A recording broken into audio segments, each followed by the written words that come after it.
पहिले इकडे यायचं. हा वाल संध्याकाळी बंद असेल बाय चान्स तर ह्या वॉलला ओपन करायचं.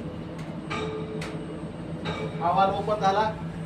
हा वाल ओपन झाला की इकडे इकडे आलं.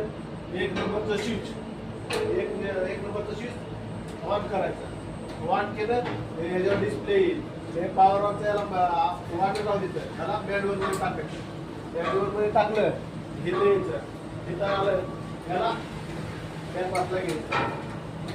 बॅकवॉटला घेतलं 3 नंबरचा पंप. 3 नंबरचा पंप 3 नंबरचा पंप वाट करायचा. हे झाला वाट. ह्याला 15 मिनिटं बॅकवॉश करायचं. 15 मिनिटं झाले फक्त हात बंद करायचा.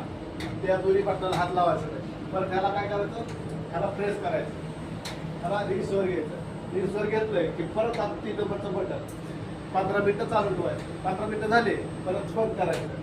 परत त्याला फिल्टरवर टाकायचं. फिल्टरवर टाकलं परत ह्या दुसऱ्या वेसलला ते शेप बॅकवॉशला घ्यायचं. 15 मिनिट चालू ठेवायचं. 15 मिनिट झाले ह्याला बंद करायचं. परत 15 मिनिट रिसवर घ्यायचं. 15 मिनिटं चालू झाले पंप चालू त्याला 15 मिनिटं संपले परत त्याला बंद करायचं. परत त्याला फिल्टरवर टाकायचं. फिल्टरवर टाकलं समजा बाय चान्स हे बॅकवॉशला असताना जर 4थं बटन चालू केलं तर हे दोन्ही टाक्या फुटतात. त्याची वॉरंटी दिली जाणार नाही. 4थ्या बटनाला बॅकवॉश करताना हात लावायचा नाही. हे झालं फिल्टर.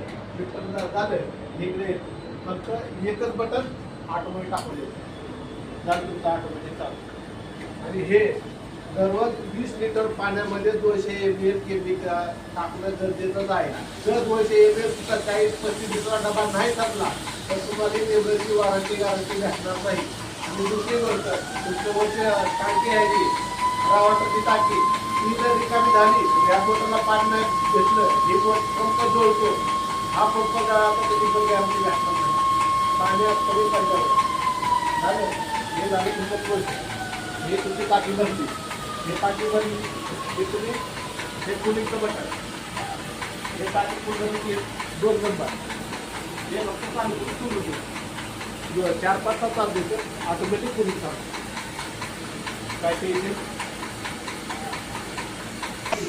जेव्हा ओपन करून घ्यायचा गावा पहिले ही टाकी भरावं लागते. हे टाकी भरली त्याला क्लोज करायचा. क्लोज केला ही टाकी बंद की ऑटोमॅटिक मशीन बंद होईल. फक्त ह्या टाकीला मॅन्युअल करावं लागतं. ह्या टाकीला शेअर करा टाकीमुळे ऑटोमॅटिक बंद होईल.